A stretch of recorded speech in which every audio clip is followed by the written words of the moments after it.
जय हिंद. मी brigadier Hemant Mahajan E व्याख्यानमालेमध्ये आपलं स्वागत करतो. आशा करतो की माझा आवाज आपल्याला ठीक येत आहे आणि व्हिडिओ पण ठीक दिसत आहे. जो आजचा आपला विषय आहे तो आपल्या समोर मांडलेला आहे. मी फक्त आपल्याशी 20 मिनिटच बोलणार आहे आणि 3 मोठ्या विषयांवरती आपल्याशी चर्चा करणार आहे. सध्या भारतामध्ये चीनी व्हायरसची दुसरी लाट सुरू आहे. परंतु भारताची जी मीडिया आहे, मग ती प्रिंट मीडिया म्हणजे वर्तमानपत्र असो, की इलेक्ट्रॉनिक मीडिया म्हणजे बातम्या देणारे टीव्ही चॅनल असो, की सोशल मीडिया म्हणजे Facebook, Twitter, Instagram वगैरे वेगवेगळ्या प्रकारच्या मीडिया असो. याच्यामध्ये एक चीनी व्हायरसचा दहशतवाद अनेकांनी सुरू केलेला आहे, ज्यामुळे लोकांना घाबरवलं जातं आहे आणि या घाबरण्यामुळेच आज रस्त्यावरती सांगितलं जातं, की गर्दी करू नका. सगळं अवेलेबल आहे. तरी पण लोक गर्दी करतात कारण इतक्या भयंकर गोष्टी पोहोचवल्या जातात, की अरे बापरे! पुन्हा स्ट्रिक्ट लॉकडाऊन होणार. पुन्हा या मिनिस्टरची मीटिंग झाली. आता पुन्हा हे म्हणतात, कोर्ट म्हणतं आहे, की लॉकडाऊन करायला पाहिजे. म्हणजे लॉकडाऊनचा जो दहशतवाद आहे, हा एवढ्या मोठ्या प्रचंड प्रमाणामध्ये पसरवला जातो, की यामुळे अनेक जण घाबरतात आणि विनाकारण रस्त्यावरती गर्दी करतात, ज्याची खरं तर काही गरज नाही. ज्याकरता अर्थात मीडिया जबाबदार आहे. त्यांनी नेमकं करायला काय पाहिजे याच्याविषयी आपण बोलू. याच्याशिवाय हा व्हायरस चीननी पोहोचवला होता आणि हे युद्ध चीननी सुरू केलं होतं. याविषयी मी मागच्या वेळेला पण बोललो होतो. एक अजून नवीन संशोधन समोर आलेलं आहे, ज्यामध्ये म्हटलं गेलेलं आहे, की चीनने 2015 मध्येच हा निश्चय केलेला होता, की हा जो चीनी व्हायरस आहे, याचं महायुद्ध ते पूर्ण जगाच्या विरुद्ध सुरू करणार आहे. त्याच्याविषयी आपण नंतर बोलण्याचा प्रयत्न करू. त्याच्याशिवाय आत्ताच आपल्या देशामध्ये 5 राज्यात निवडणुका झाल्या. खरं म्हटलं तर आपला देश नेहमीच कुठल्या ना कुठल्यातरी निवडणुकामध्ये दंग असतो आणि यामुळे देशाचा जो राज्यकारभार चालवायला पाहिजे, जो सेंट्रल गव्हर्नमेंटच्या लेव्हलला असो, की स्टेट गव्हर्नमेंटच्या लेव्हलला असो, की नगरपालिकेच्या लेव्हलला असो, की पंचायत लेव्हलला असो, तो कायमचा थांबवला जातो. कारण निवडणुका, निवडणुका, निवडणुका आणि निवडणुका. निवडणुका 5 वर्षामध्ये केवळ 1 किंवा 2 वेळा करण्याची गरज आलेली आहे. कारण यामुळे देशाचं प्रचंड नुकसान होतं, आर्थिक, सामाजिक वगैरे. त्याच्याविषयी आपण थोडंसं बोलण्याचा प्रयत्न करू. सुरुवात करू आपण चीनी व्हायरस विषयी आणि जो दहशतवाद हा पसरवला जातो आहे मीडियामध्ये. मीडिया आपण आपण पहिलं उदाहरण घेऊया. प्रिंट मीडिया म्हणजे वर्तमानपत्र, मग ती मराठीमध्ये असो, की इंग्लिशमध्ये असो, की हिंदीमध्ये असो. काल एक बातमी आली होती, की गेले 7 दिवस कोरोनाचे जे पेशंट्स आहेत, त्यांचा वेग कमी झालेला आहे. रिकव्हरी ही वाढते आहे आणि कोरोनाची जो संख्या आहे प्रचंड कमी झाली आहे. मी रिपीट करतो, सगळ्या वर्तमानपत्रामध्ये इंग्लिश असो की मराठी असो, अशी बातमी आली की कोरोनाचा वेग आता प्रचंड गेले 7 दिवस कमी होतो आहे. रिपीट करतो मी, गेले 7 दिवस कमी होतो आहे. तर त्याच्यामुळे स्थिती आता काबूमध्ये येते. तर आता ही जी वर्तमानपत्र ज्यांना ही आता अक्कल आली, त्यांना हे विचारा, याच्या आधीच्या 6 दिवसामध्ये तुम्ही तुमच्या वर्तमानपत्रामध्ये हेडलाईन्स काय दिल्या होत्या? तर तिथे कोरोनाचा दहशतवाद चालला होता, की हे होतंय, ते होतंय. म्हणजे लोकांना घाबरवणं सुरू होतं आणि आता म्हणताय, की 7 दिवसापासून वेग कमी होतो आहे. तर हे तुम्हाला काय आधी माहिती नव्हतं का? तर जो मी दहशतवाद म्हणतो, ते नेमकं असं असतं. दुसरं मी तुम्हाला एक उदाहरण देऊ शकतो. कारण ही जी आकडेवारी जी आहे, आपल्याला कल्पना असेल, तर एक भारतीय सरकारचा एक वेबसाईट आहे. त्याच्यावरती तुम्हाला मिनिटा-मिनिटाला बातमी मिळू शकते, की आजच्या घडीला भारतामध्ये कोरोनाचे पेशंट्स किती आहेत, किती बरे झालेले आहेत, किती आय-सी-यूमध्ये आहेत आणि किती हे या कोरोनामुळे त्यांचा मृत्यू झालेला आहे. ही बातमी या साइटवरती 24 तास अवेलेबल आहे आणि आपण सोशल मीडियावरती कुठेही गेला तरी बातमी आपल्याला तुरंत मिळू शकते. याच्यात काहीही विशेष नाही. मग असं असताना आपण चुकीच्या बातम्या का पसरवतो आहे? मी एक उदाहरण देण्याचा अजून प्रयत्न करतो. ते म्हणजे इलेक्ट्रॉनिक मीडिया किंवा टीव्ही मीडिया. ज्यांचा दहशतवाद तर एक वेगळ्याच प्रकारचा असतो. काही पण झालं की 4-5 एक्सपर्ट्सना ते बोलवतात आणि मग या विषयावरती बोलण्याकरता सुरुवात करतात. आता त्यांनी बोलवलेले जे एक्सपर्ट्स असतात ते खराब असतात असं मला म्हणायचं नाही आहे. परंतु आपल्याला लक्षात असावं, की कोरोनावरती कुठला निर्णय घ्यायला पाहिजे, काय चुकीचं आहे आणि काय बरोबर आहे, याकरता भारताची एक संस्था आहे ICMR. मी रिपीट करतो, Indian council of medical research. ही सरकारची संस्था आहे. यामध्ये अतिशय सीनियर एक्सपर्ट डॉक्टर्स असतात आणि कुठलाही निर्णय ज्याचा संबंध देशाच्या हेल्थ म्हणजे प्रकृतीशी असतो, स्वास्थ्याशी असतो, तर तिथे तो निर्णय घेतला जातो. यांच्याकडे माहिती असते, यांच्याकडे ज्ञान असतं, यांच्याकडे अनुभव असतो, ज्यामुळे या विषयावरती जर कुठलाही निर्णय घ्यायचा म्हटला, तर ते चांगल्या पद्धतीने घेऊ शकतात. परंतु लक्षात ठेवा, ICMRचं जे टॉप काउन्सिल आहे, त्याच्यामध्ये 14 डॉक्टर्स आहेत माझ्या माहितीप्रमाणे. आणि ज्यावेळेला ठरवलं गेलं, की ही 2 व्हॅक्सिन्स जी आहे, ती वापरायची की नाही, तर 14तल्या मेजॉरिटी डॉक्टर्सनी म्हटलं ते वापरायचं. मग त्यानंतर मीडियाने पुन्हा दहशतवाद सुरू केला, की त्याच्यामधले एक डॉक्टर होते, की जे म्हणतात, की ते व्हॅक्सिनेशन जे आहे ते सेफ नाही. अ, एक आपल्याला कळायला पाहिजे, ICMRचे जे 14च्या 14 डॉक्टर्स असतात, 14-0 असं मतदान कधीही होत नाही. कारण प्रत्येक डॉक्टराचा अनुभव वेगळा असतो, त्यांची विचार करण्याची पद्धती वेगळी असते. परंतु ज्यावेळेला मॅक्सिमम सीनियर डॉक्टर्स म्हणतात, की हे व्हॅक्सिनेशन सेफ आहे किंवा हे औषध सेफ आहे किंवा हा प्रोटोकॉल फॉलो करायला पाहिजे, तर ते बरोबर असतं. पण त्याला अपवाद असतो. 1-2 डॉक्टर, 3 डॉक्टर जे काही असतील, ते त्याला मान्य करत नाहीत. आणि हाच नियम केवळ भारतात नाही, तर हाच नियम पूर्ण जगामध्ये फॉलो केला जातो. आपण जर बघाल, अमेरिकाची इन्स्टिट्यूट ऑफ कार्डिओलॉजी आहे. त्याच्यामध्ये 70-80% डॉक्टर्स म्हणतात, की फॅट खाणं याचा हृदयाच्या रोगाशी काहीही संबंध नाही. परंतु 30% म्हणतात, की तुम्ही नॉन फॅट डायट हे खायला पाहिजे. म्हणजे 70% डॉक्टर एक म्हणतात, परंतु 30% डॉक्टरांचं मत वेगळं आहे. परंतु अमेरिकेच्या कुठल्याही खाण्यावरती जे लेबल लागलं असतं, त्याला म्हटलं असतं approved by FDA, approved by cardiologist, approved by this. कारण मेजॉरिटी तज्ञांनी याच्यावरती मान्यता दिलेली आहे. तर मग मग पहिले घाबरून सांगण्यात आलं, की ही लस काही ठीक नाहीये. मग पहिले तर काही दिवस लस अवेलेबल होती, पण कोणी घ्यायला तयार नव्हते. मग सरकारला म्हणजे मीडियाच्या या दहशतवादामुळे सगळीकडे आव्हान करावं लागलं. मग पेपरमध्ये फोटो यायला लागले. सगळे सेलिब्रिटीज म्हणायला लागले, की मी सुद्धा बघा ही लस घेतली आणि मला काही झालं नाही. म्हणजे एक 20-25 दिवस असा प्रचार केल्यानंतर लोकांना कळायला लागलं, की हे सेफ नाही.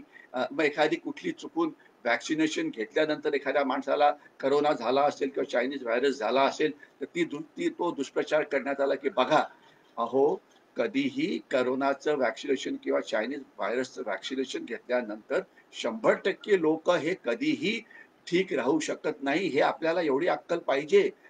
एक स्टॅटिस्टिकल एव्हिडन्स असं म्हणतो, की 90% लोक हे ठीक राहतील. जर तुम्ही दोन्ही व्हॅक्सिनेशन्स घेतली असतील, तर 90% लोक ही सेफ राहतील. हा स्टॅटिस्टिकल डेटा आहे. तर त्याच्यामुळे एखाद्या 5-10% लोकांना अजून प्रॉब्लेम होऊ शकतो. तो असं कोणी म्हणत नाही, की कुठलंही व्हॅक्सिनेशन कधीही 100% सेफ नसतं. हे आपल्याला कळायला पाहिजे. कुठलंही औषध हे कधीही 100% सेफ नसतं. परंतु बाय एंड लार्ज हे औषध सेफ आहे, हे व्हॅक्सिनेशन सेफ आहे, असं एक्सपर्ट्स आपल्याला सांगतात. आणि आता काय झालं आहे, की आता व्हॅक्सिनेशन घाबरलेल्या लोकांनी आता व्हॅक्सिनेशन सेंटरला एवढी गर्दी केली आहे, की आता व्हॅक्सिनेशन सेंटर्स जी आहे, तीच आता कोरोना ला अजून वाढवण्याकरता कारणीभूत होणार आहे. कारण व्हॅक्सिनेशन अवेलेबल नसतात, लोकांची गर्दी होते आणि अर्थातच सोशल डिस्टन्सिंग हे पाळलं जात नाही आणि पुन्हा प्रॉब्लेम होतो. मग पुन्हा पेपरमध्ये बातमी यायला लागते, की हे मंत्री असं म्हणाले, आता त्यांची निवडणूक आहे, आमचा प्रतिनिधी या ठिकाणी उभा आहे आणि तो म्हणतोय, की आता ते बाहेर येणार आहेत. म्हणजे आपल्याला 8-8, 9-9, 10-10 तास घाबरून टाकलं जातं आणि मग लोकं घाईघाईनं, "अरे, काही माहीत नाही, आता मंत्रालयात एक मीटिंग चाललेली आहे, त्यात काय निघेल आम्हाला माहिती नाहीये." आणि मग नंतर मुख्यमंत्री सांगतील, हे मंत्री सांगतील. अहो, जे सांगायचे त्याला सांगू दे. त्यांना तो निर्णय करण्याचा अधिकार आहे, पण त्याचा दहशतवाद कशाला तुम्ही करता आहात? आणि नंतर कळतं की लॉकडाऊन होणार नाही. कारण सरकारला सुद्धा कळतं की जर लॉकडाऊन जरी एक चांगला उपाय आहे चायनीज व्हायरसचा जो संपर्क आहे तो तोडण्याकरता, परंतु प्रॅक्टिकली ते पॉसिबल नाही. कारण बहुतेक भारतीय हे डेली वेजर्स आहेत. त्यांना रोज उद्योगधंदा करण्याकरता बाहेर जावं लागतं आणि जर तुम्ही कंप्लीट लॉकडाऊन केला जसा पहिल्या फेजमध्ये झाला होता, तर ते भुकेने जातील. तर म्हणून कुठलंही सरकार, मग ते केंद्र सरकार असो की राज्य सरकार असो, आज भारतामध्ये माझ्या माहितीप्रमाणे 26 राज्य सरकारं आहेत. कुठल्याही सरकारने, मी रिपीट करतो, लॉकडाऊन 100% लावला नाहीये. कारण त्यांना कल्पना आहे की रोजी-रोटीचा मामला आहे. तर हे आपलं मेडिकली ते लावायला पाहिजे, याच्यात काही डाऊट नाहीये. परंतु प्रॅक्टिकली ते लावू शकत नाही. कारण लोकांना त्याच्यामुळे भयंकर त्रास होणार आहे. तर म्हणून हे मग अशी ही दहशत का पसरवली जाते, की लॉकडाऊन पुन्हा होईल, असं होईल, तसं होईल, कडक होईल, ते होईल, हे होईल. तर हे अशा प्रकारचा हा दहशतवाद जो आहे, तो थांबायला पाहिजे. सोशल मीडियामध्ये अ, अजून एक नवीन प्रकार सुरू होतो, की तिथे ब्रेकिंग न्यूज सुरू होते, की मी इकडे असं ऐकलं, तिकडे तसं ऐकलं आणि आपल्याला माहिती आहे, की न्यूज, चुकीची न्यूज, बॅड न्यूज, खतरनाक न्यूज ही जास्त पटकन पसरते. एखादी सामाजिक संस्था कुठलं चांगलं काम करते आहे, एखादा माणूस कुठलं चांगलं काम करतो आहे, तर ती बातमी पसरत नाही. परंतु वाईट बातमी मात्र जास्त वेगाने पसरवते. हे आपला एक मीडियाचा हा एक रूल आहे. तर म्हणून सोशल मीडियावरती सुद्धा आपण सगळे सोल्जर्स आहोत आणि कुठलीही बातमी, अनव्हेरिफाईड बातमी, जी सरकारने हो म्हटलेलं नाहीये, जी ICMR म्हणजे इंडियन काउन्सिल ऑफ मेडिकल रिसर्चने त्याला पुरावा दिलेला नाहीये, ती कृपया पुढे पसरवू नका. हीच आपल्याला विनंती आहे. कारण आपण जर हे केलं नाही तर हा जो चायनीज व्हायरस आहे त्याने जो धुमाकूळ माजवलेला आहे त्या अफवांमुळे आ, ब- आज भारतामध्ये खूपच मोठी गडबड होते आहे आणि त्याच्यामुळे आपल्यालाच त्रास होणार आहे, हे लक्षात असायला पाहिजे. आणि मग नंतर काही काही लोकांनी मग हे म्हणजे मीडियात काही गिधाडं आहेत की ज्यांनी जे स्मशानभूमीमध्ये जे लोकांचं जे अंत्यविधी होतो आहे त्याचे फोटो टाकायला सुरुवात केली. इंटरनॅशनल मीडियामध्ये या समाजकंटकांनी फोटो पाठवले, की बघा कशी लाईन लागलेली आहे स्मशानभूमीमध्ये. त्याच्यामध्ये थोडंफार तथ्य असेल. आपल्याला एक लक्ष असायला पाहिजे. आता खरं स्मशानभूमी हा काही माझा बोलण्याचा विषय नाहीये. परंतु मी एक महापौर एका शहराचे त्यांच्याशी या विषयावरती बोलत होतो. तर ते मला सांगत होते, की स्मशानभूमी एका शहरामध्ये किती असायला पाहिजे हे लोकसंख्येवरती अवलंबून असतं आणि दुसरी गोष्ट की ऑन एन ॲव्हरेज किती लोक यामध्ये जातात. म्हणजे शहरामध्ये डेथ रेट किती आहे याच्यावरती ते अवलंबून असतं. आता होतं काय आहे, की स्मशानभूमीची जी संख्या शहराच्या वाढत्या शहरीकरणामुळे जी वाढायला पाहिजे, ती दुर्दैवाने वाढत नाही. कारण शहराच्या आत स्मशानभूमीला जागाच मिळत नाही. कारण कुठेही शहराच्या आत इव्हन जरी सरकारी जमीन असली आणि तिथे स्मशानभूमी जर तयार करायची म्हटली, तर तिथले आजूबाजूचे लोक त्याला विरोध करतात. कारण कोणालाही आपल्या घराजवळ स्मशानभूमी ही नको असते, जे आपण समजू शकतो. पण शेवटी हे सत्य आहे, की आपल्यातले अनेक जण वेगवेगळ्या कारणामुळे शेवटी त्यांना देवाज्ञ होईलच. तर स्मशानभूमीची गरज आहे. म्हणजे गरज प्रचंड वाढते आहे, परंतु स्मशानभूमीला जागा मिळत नाही, हे सत्य आहे. दुसरी गोष्ट, ज्यावेळेला अशा प्रकारचा पॅन्डेमिक किंवा महारोगबारी सुरू होते, त्यावेळेला संख्या ही वाढणारच. आणि आपण आता म्हणजे मला मी हे खरं सांगायला नको. दुर्दैवाने मी या स्मशानभूमीला मला अनेक वेळा भेट द्यावी लागलेली आहे. कारण आपले मित्र असतात, नातेवाईक असतात, ते जातात आणि त्यांना शेवटचा सलाम करण्याकरता आपल्याला तिथे जावं लागतं. तर त्यावेळेला दिसतं, की काही-काही वेळा तिथे 2 किंवा 3 अशी लोकं पहिले वेटिंग लिस्टमध्ये असतात. म्हणजे याला काही आपण करू शकत नाही. कारण कुठला माणूस केव्हा जाईल त्याला काही ते काही वेटिंग आपण काही ते ठरवू शकत नाही. तर याच्यामुळे ही जी मीडियातली गिधाडं, ही जी बातम्या पसरवत होती, इतक्या घाणेरड्या बातम्या, इतकी विकृत लोकं आणि हे सगळे इंटरनॅशनल मीडियामध्ये पसरवलं त्यांनी. भारताला तर बदनाम केलंच.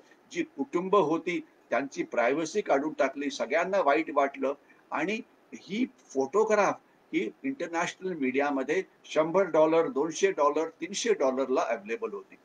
तर आता हे करायची काही गरज होती का? अर्थातच नव्हती. आणि ही जी गिधाडं जी आहेत मीडियामधली काही, त्यांच्याविषयी मी पहिले पण बोललो होतो. मी पुन्हा एकदा तोच एक सांगायचा प्रयत्न करतो. काही वर्षापूर्वी आफ्रिकेच्या सुदान देशामध्ये प्रचंड दुष्काळ पडला होता. लोकं मरत होते, की त्यांना खायला काही नव्हतं. तर त्याच वेळेला एका एका फोटोग्राफरनी एक फोटो पब्लिश केला, की ज्याच्यामध्ये एक मुलगी, की जी मरायला टेकली होती, ती आडवी पडलेली होती आणि एका जवळच्या झाडावरती बसलेलं एक गिधाड तिथे बसलेलं होतं आणि ते वाट पाहत होतं की ती गेली की तिला मी खाणार. आणि हे चित्र त्यांनी पब्लिश केलं आणि मग त्याला तो एक पुलिट्झर नावाचा एक प्रसिद्ध फोटो जर्नलिस्ट करता एक अवॉर्ड आहे, ते त्याला मिळालं. त्याचा इंटरव्ह्यू होत होता. त्या इंटरव्ह्यूमध्ये एक त्याला टेलिफोनवरती प्रश्न आला, की त्यानंतर मुलीचं काय झालं? तर यांनी सांगितलं या फोटो जर्नलिस्टनी, की मला माहिती नाही कारण मला हा फोटो मिळाला आणि मी लगेच माझ्या स्टुडिओकडे पळालो कारण तो फोटो मला टी-आर-पी वाढवण्याकरता पाठवायचा होता. तर मग त्याला दुसरा प्रश्न विचारण्यात आला, की तिथे किती गिधाडं होती? तर म्हणे तिथे झाडावरती एक गिधाड बसलेलं होतं. तर त्या टेलिफोन करणाऱ्याने सांगितलं, "नाही, तिथे 2 गिधाडं होती. एक गिधाड हे झाडावरती बसलं होतं आणि दुसरं गिधाड हे कॅमेऱ्याच्या मागे बसून अशा प्रकारचं बातमी पसरवत होती, ज्यावेळेला त्याला काही मदत करता आली असती, पण त्यांनी मदत करायच्या ऐवजी त्यांनी हे केवळ फोटो पाठवण्याचा प्रयत्न केला." तर आणि हा जो फोटोग्राफर ज्याला अवॉर्ड मिळालं, त्याला त्यामुळे इतकं दुःख झालं, की 3 महिन्यानंतर त्यांनी आत्महत्या केली. तर मला वाटतं, की अशा प्रकारचं या ज्या वाईट बातम्या असतात, ज्या बातम्या दुःखद असतात, तर आपण हे प्रायव्हेट कुटुंबांचं दुःख हे समजायला पाहिजे आणि असं त्याचं चित्रांकन हे करायला नको. आता माझ्याकडे एक 5-10 मिनिटं आहे. त्याच्यामुळे मी 3 गोष्टी रिपीट करायचा प्रयत्न करीन, की आता कोरोनाची ही जी चायनीज व्हायरसची लढाई आहे, याच्याविषयी आता मीडियामध्ये बातम्या येत आहेत, की हे खूपच दिवस चालणार आहे. सायंटिफिक कम्युनिटी म्हणते, हे 2 किंवा 3 वर्ष सुद्धा चालू शकेल. आपले सायंटिफिक जे ॲडव्हायझर आहेत, त्यांनी म्हटलं होतं, की कोरोनाची 3री लाट ही अपेक्षित आहे. जर ते देशाचे सायंटिफिक ॲडव्हायझर आहेत, तर त्यांनी म्हटलेलं आपल्याला हे मानावं लागेल आणि त्याच्यामुळे आपल्याला जी काळजी आहे, ती आत्तापासूनच घ्यावी लागेल. तर काळजी काय घ्यायला पाहिजे? तर एक तर इम्युनिटी वाढवा म्हणजे रोगप्रतिकार क्षमता वाढवा. याच्याकरता आपल्याला सरकारने अनेक वेळा सांगितलेलं आहे. दुसरी जी काळजी वाढवायला पाहिजे, ती म्हणजे व्हॅक्सिनेशन. जेव्हा व्हॅक्सिनेशन उपलब्ध होईल, तेव्हा ते घ्या. त्यामुळे 90% तुमचा धोका कमी होतो. तिसरं जे आहे ते ब्रीथिंग एक्सरसाइजेस म्हणजे प्राणायाम वगैरे कसा करायचा याच्यावरती पुष्कळ गाईडन्स आलेलं आहे. कारण या अशा ठिकाणी एखाद्या वेळेला टीव्ही म्हणजे याच्या वेळेला ऑक्सिजन हा कमी पडू शकतो. तर त्याच्यामुळे आपल्याला स्वतःच्या बॉडीमधला ऑक्सिजन जर वाढवता आला, तर नक्कीच फायदा होतो. याच्यामध्ये कोणाच्याही मनामध्ये काही शंका नको. तर प्राणायामच्या अनेक एक्सरसाइजेस आहेत आणि डॉक्टर्सनी रेकमेंड पण केलेलं आहे. ते कशा पद्धतीने करायला पाहिजे, केव्हा करायला पाहिजे, ते दिलेलं आहे. ते कृपया करावं. आणि हे मला असं वाटतं, की म्हणजे माझं याच्यावरती ठाम मत आहे, की टीव्ही चॅनलच्या बातम्या देणाऱ्या आहेत, त्यांना सांगायला पाहिजे, तुमचं 24 तास जे चित्रांकन आहे, ते बंद करा. दिवसातनं फक्त 2 वेळा बातम्या द्या. 1 तास सकाळी, 1 तास संध्याकाळी. बाकी तुम्ही कुठल्याही बातम्या देऊ नका. आणि वर्तमानपत्राची सुद्धा साईज मला वाटते कमी करायला पाहिजे. की ते 8, 9, 10 पेजेस जे तयार करतात, त्याच्याऐवजी 2 किंवा 3 पेजेस भरपूर झाले. आणि सोशल मीडियावरती मला वाटतं बंधन घालायला पाहिजे, की प्रत्येक माणसाला किती पोस्ट फॉरवर्ड करता आल्या पाहिजे. आणि अनेक जण जे सोशल मीडियावरती चुकीच्या बातम्या पसरवतात, त्यांच्या विरुद्ध कायदेशीर कारवाई ही केली जाऊ शकते. परंतु सोशल मीडियावरती आज अनेक फेक प्रोफाइल्स तयार केल्या आहेत.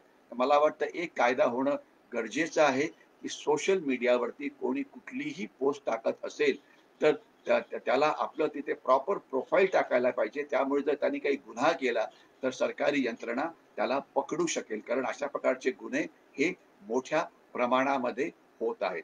तर मी आता याच्याहून जास्त या विषयावर जास्त बोलत नाही.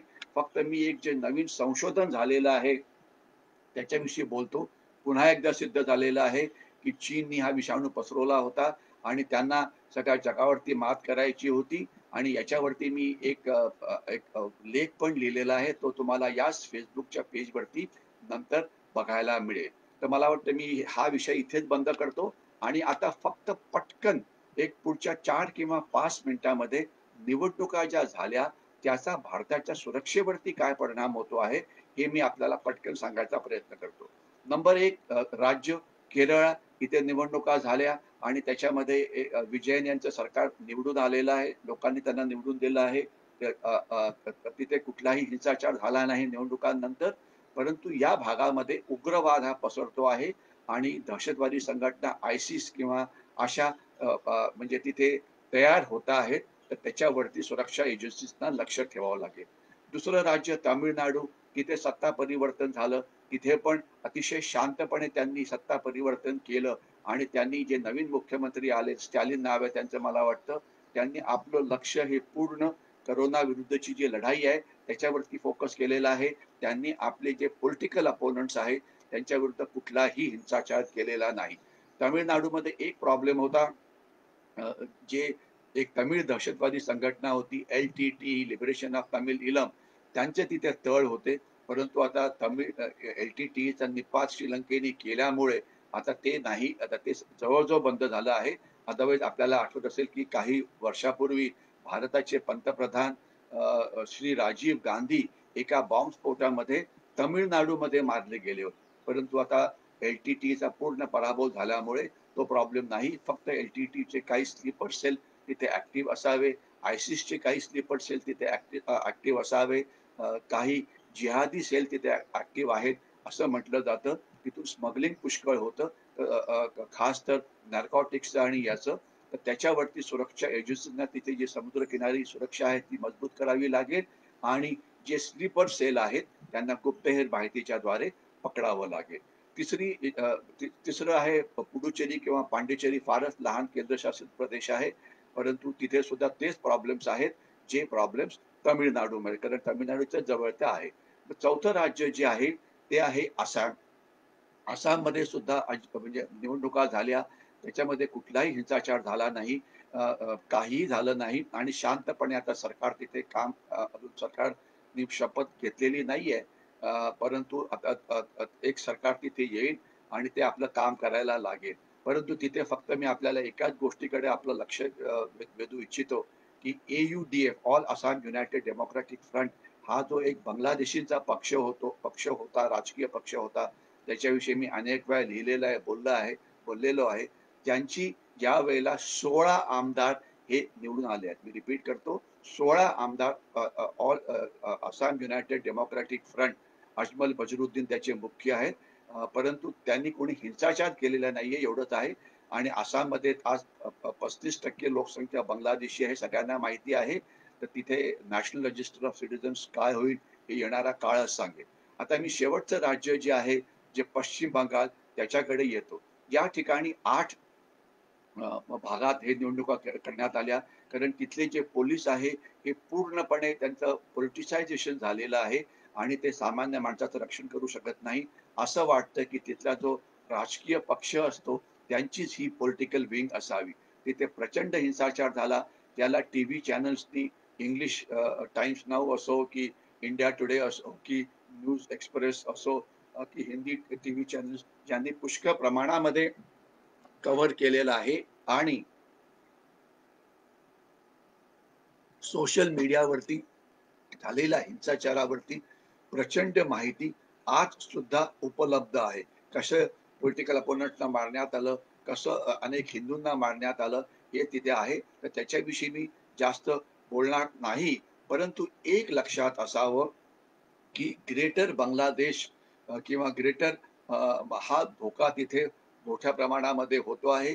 या विषयावरती मी 2006 साली बांगलादेशी घुसखोरीवरती एक पुस्तक लिहिलेलं होतं. ते आपल्याला उपलब्ध होऊ शकेल. त्याच्यामध्ये मी काही जे अंश त्यावेळेला लिहिले होते ते तुम्हाला मी पटकन सांगण्याचा प्रयत्न करतो की 1944 साली लॉर्ड वेवेल हे भारताचे गव्हर्नर होते. त्यांनी व्हॉइसरॉय जर्नल या पुस्तकामध्ये लिहिलं होतं, की आसामचे मुख्यमंत्री सदाउल्ला खान हे मोठ्या प्रमाणामध्ये बांगलादेशी घुसखोरी ही आसाम, ईशान्य भारतात आणि पश्चिम बंगालमध्ये करत आहेत. हे त्यांनी त्यांचे पुस्तक व्हॉइसरॉय जर्नल याच्यामध्ये म्हटलं होतं. 1944 साली जिना यांनी भारत आणि पाकिस्तान हे वेगळे देश व्हावे अशी संकल्पना मांडली होती आणि त्यावेळेला त्यांनी म्हणजे हा जो पश्चिम बंगाल आणि ईशान्य भारत आहे हा पाकिस्तानचा भाग असावा याच्याविषयी म्हटलं होतं.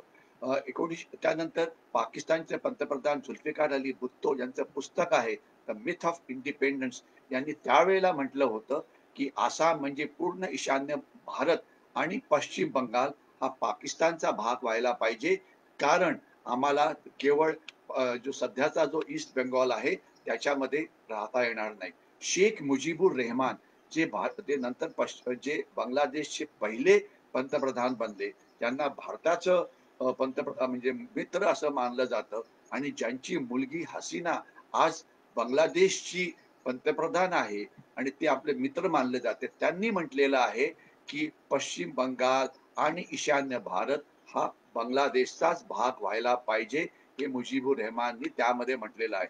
आणि त्यावेळेला असं ठरलं होतं की ईशान्य भारत हा भारताचा म्हणजे पाकिस्तानचाच भाग होईल, परंतु गोपीनाथ बोरदोलोय त्यावेळेला मुख्यमंत्री होते ईशान्य भारताचे, अतिशय देशभक्त होते. त्यांनी ईशान्य भारताला वाचवलं पाकिस्तानमध्ये जाण्यापासून.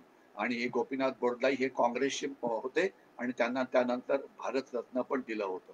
तर ज्यावेळेला फाळणी झाली त्यावेळेला मोहम्मद अली जिना जे पाकिस्तानचे मुख्य होते, त्यांचे जे खाजगी सचिव होते मोइनुल हक चौधरी, मी नाव रिपीट करतो, मोइनुल हक चौधरी, त्यांनी खरं तर पाकिस्तानमध्ये जायला पाहिजे होतं, कारण त्यांचा बॉस हा पाकिस्तानचा सर्वात मोठा मुख्य म्हणजे नेता बनला होता, परंतु नाही, ते भारतात थांबले आणि त्यांनी जिनांना सांगितलं होतं की पुढच्या 10 वर्ष तुम्ही थांबा, तुम्हाला मी ईशान्य भारत हा चांदीच्या तबकामध्ये देईन.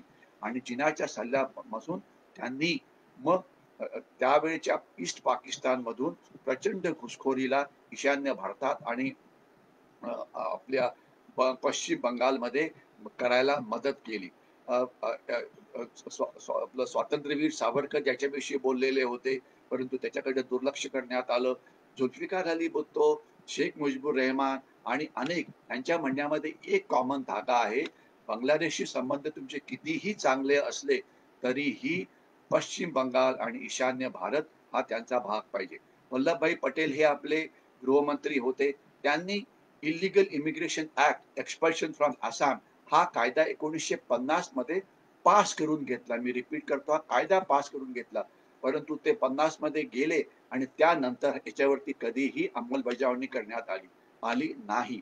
फखरुद्दीन अली अहमद हे जे नंतर भारताचे पहिले ते मुख्यमंत्री होते आसामचे, नंतर मग ते भारताचे राष्ट्रपती बनले. त्यांनी म्हटलं होतं की आपण हे जी बांगलादेशी घुसखोरी होते ती होऊ द्यावी, कारण आपण जर थांबवण्याचा प्रयत्न केला तर त्याच्यामुळे काँग्रेसची ही सगळी मतं चालली जातील. आणि म्हणून आणि त्याच्यानंतर काँग्रेसचे जे अध्यक्ष होते देवकांत बरुआ, त्यांचं पुस्तक आहे ज्याच्यात त्यांनी म्हटलं आहे विथ अलीज आणि coolies we can rule north east perpetually. तर हे हे म्हणजे हे जी घुसखोरी आहे, हा जो प्रकार आहे हा इतक्या दिवसापासून सुरू आहे. आणि मी एक शेवटचं रेफरन्स कोट करतो, त्याच्यामध्ये बी के नेहरू, मी रिपीट करतो, बी के नेहरू हे आसामचे गव्हर्नर होते 10 वर्ष आणि ते ते श्रीमती इंदिरा गांधी यांचे काका होते आणि त्यांनी आपलं पुस्तक लिहिलं होतं नाईस गाईज फिनिश सेकंड. त्याच्यामध्ये त्यांनी म्हटलेलं आहे की आसाम, ईशान्य भारत आणि पश्चिम बंगालमध्ये प्रचंड घुसखोरी होते आहे आणि त्याकरता त्यांनी नावं दिलेली होती फखरुद्दीन अली अहमद, मोइनुल हक चौधरी यांच्यामुळे ती होते आहे, परंतु त्याच्याकडे कोणी लक्ष दिलं नाही. तर आज पश्चिम बंगालचे मुख्यमंत्री बुद्धदेव भट्टाचार्य यांनी पण या घुसखोरीवरती आपली चिंता प्रकट केली होती, परंतु त्यांना काही करता आलं नाही. भारताचे लेफ्टनंट जनरल जमील मेहमूद यांनी 90 साली पश्चिम बंगाल आणि आसामच्या मुख्यमंत्र्यांना या घुसखोरीविषयी सांगितलं होतं. परंतु त्याच्याविषयी काही झालं नाही. त्यांनी म्हटलं होतं, की सिलिगुडी कॉरिडॉर जो आहे, अतिशय भयंकर परिस्थिती तिथे निर्माण होते आहे. त्याच्यानंतर लेफ्टनंट जनरल एस.के. सिन्हा हे आसामचे गव्हर्नर होते 10 वर्ष. त्यांनी याच्याविषयी त्यांनी जो आपला रिपोर्ट तयार केलेला आहे, त्याच्याविषयी आपण जरूर वाचा. मला वाटतं आता मी आज पुष्कळ वेळ बोललेलो आहे. आता वेळ अभावी मी थांबायला पाहिजे. याच्याविषयी मी पाहिजे पाहिजे तर पुढच्या भागामध्ये बोलीन. परंतु पश्चिम बंगालचा बांगलादेश होईल की नाही हा एक प्रचंड धोका आपल्या समोर आहे आणि दुर्दैवाने कुठलेही राजकीय पक्ष याच्याविषयी फारसे बोलायला तयार तयार नाही. तर ही जी बांगलादेशची घुसखोरी जी अविरत होते आहे पश्चिम बंगालमध्ये ती थांबायलाच पाहिजे आणि त्यांना बाहेर काढलंच पाहिजे. नाही तर तसं झालं नाही तर 2026 मध्ये आसाम आणि पश्चिम बंगालच्या मुख्यमंत्रीपदी आपल्याला एक बांगलादेशी बसल्याचं दुर्दैव आपल्या समोर येईल. मला वाटते मी इथेच थांबतो. आपल्याला हा जर व्हिडिओ आवडला असेल तर आपण त्याला लाईक करा, जास्तीत जास्त लोकांशी शेअर करा. कारण देशाचं भलं कसं होईल याच्याशिवाय आपला याच्यामध्ये कुठलंही राजकीय आपल्याला विधान करायचं नाहीये. कुठल्याही राजकीय पक्षाच्या विरोधात बोलायचं नाहीये. परंतु देशाला जर सुरक्षित ठेवायचं असेल तर आपण सगळे सोल्जर्स आहोत. सगळ्या भारतीयांनी एकत्र यायला पाहिजे. सगळ्या राजकीय पक्षांनी एकत्र यायला पाहिजे आणि देशासमोर जे विविध सुरक्षेचे धोके आहेत, ज्यामधला सर्वात मोठा धोका हा चायनीज व्हायरसचा फैलाव आहे, तो थांबवायला सगळ्यांनी एकत्रित येऊन काम करायला पाहिजे. तरच ही जी लढाई आहे, हे जे महायुद्ध आहे बांगलादेश आपल्या करोना व्हायरसचं किंवा चीनी व्हायरसचं ते आपण जिंकू शकू. मी इथेच थांबतो. जय हिंद.